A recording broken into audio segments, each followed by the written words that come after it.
with lost along the way. And I know eventually we'll be together one sweet day. Oh, oh, oh, Ya,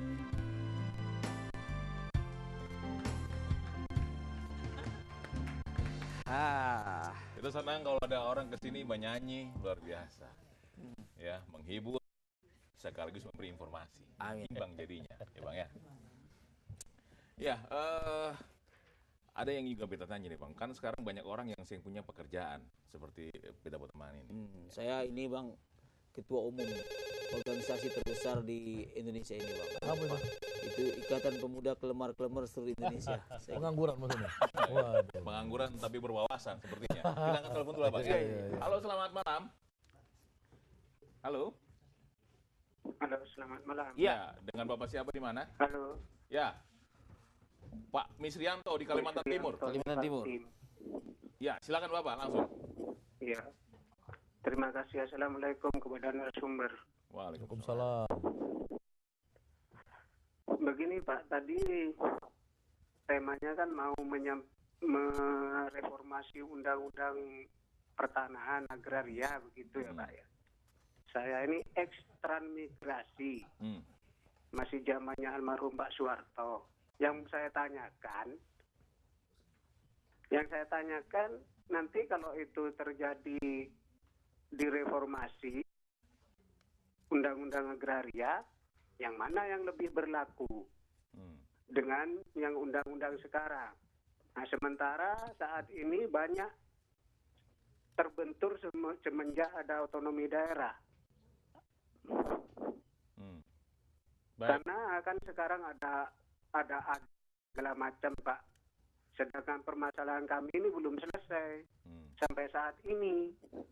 Kami ini dari Kalimantan Timur sudah berteriak-teriak. Katanya sih urusan kami sudah sampai di Jakarta, tapi sampai saat ini tidak ada kabarnya.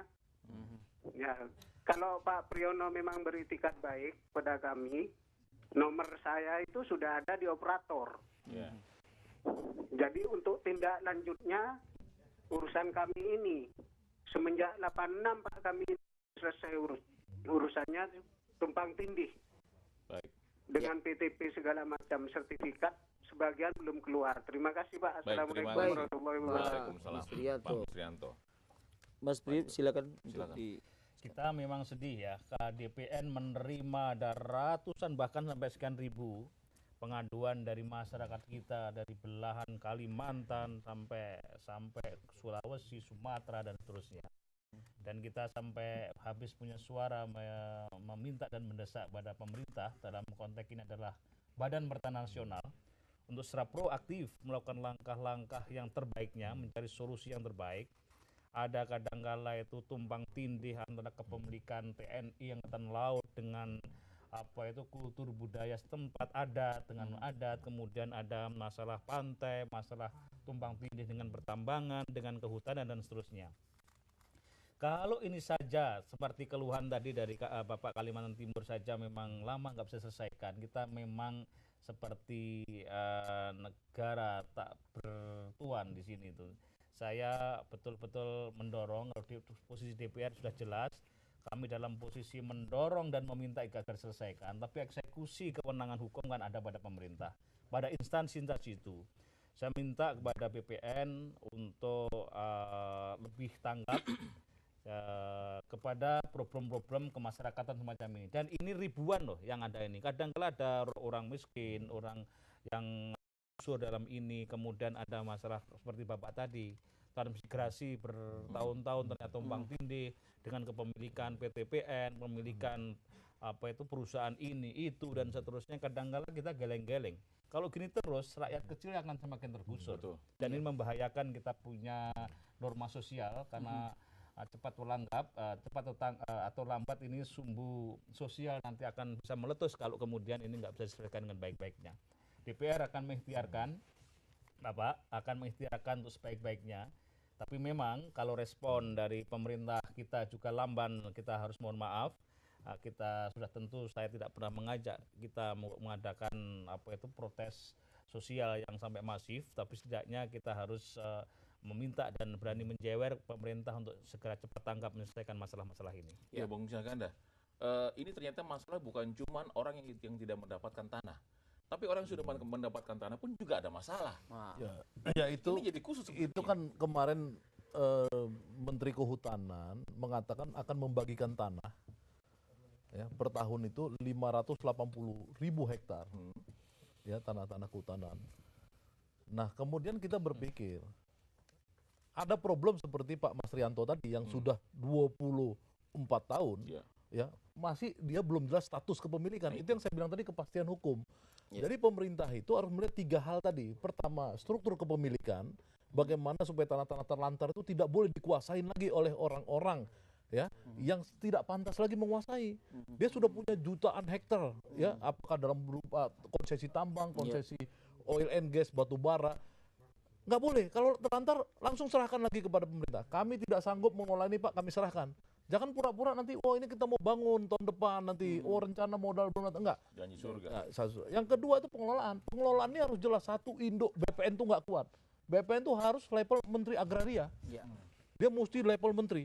Ya, sehingga dia bisa berunding dengan Departemen Kehutanan yang berdasarkan Undang-Undang Kehutanan menguasai 70% lahan. Dari 194 juta lahan di Republik Indonesia ini, 194 hektar, 143 juta hektarnya itu punya Departemen Kehutanan, dikelola Departemen Kehutanan.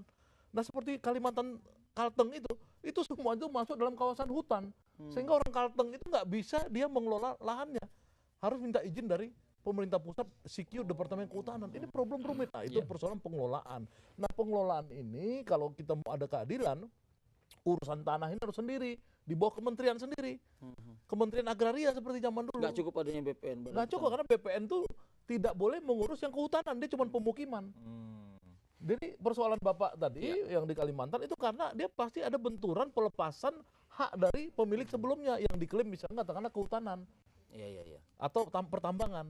Ini menarik sekali nih. Ini kembali lagi ada permasalahan seperti begini. Aku pernah ada masukan juga. Orang-orang kita ini Pak Priyo kan ada yang maaf ya, low education lah. Artinya betapa gampangnya dibodi dengan surat menyurat. Ada orang yang memiliki tanah tapi dia tidak memiliki surat. Pada akhirnya dimanfaatkan oleh perusahaan-perusahaan yang besar lah, yang memanfaatkan konflik-konflik, dia bangun di situ, sudah berdiri akhirnya dilelah. Ini kan suara rakyat juga Pak Priyo. Bagaimana kita menyikapi supaya mereka memang ini milik kita juga gitu. Gimana Pak Priyo?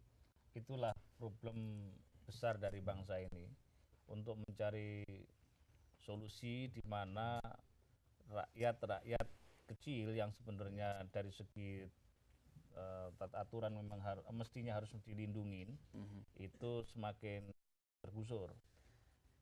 Dan selalu saja kalau kemudian berbicara kuat-kuatan, yang jadi korban adalah rakyat kecil. Betul. Yang menang adalah pemilik modal yang punya uang dan seterusnya. Dan ini tidak adil, karena boleh saja mereka kalah, tapi kalau berulang-ulang bertumbuk-tumbuk dan terjadi di semua tempat, yang terjadi adalah pecahlah kemudian kerusuhan sosial, dan itu amat kita hindari.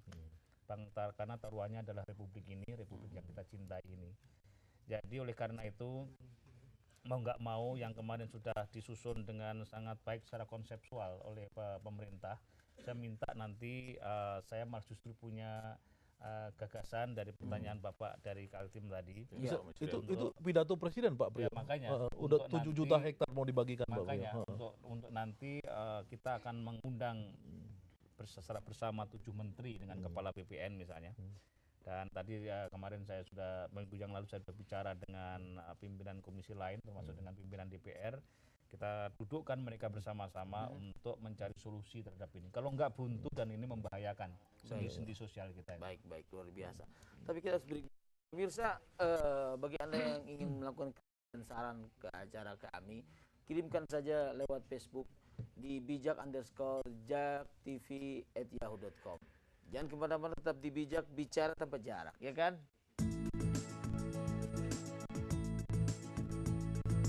I will fly into your arms and be with you till the end of time. Why are you so far away?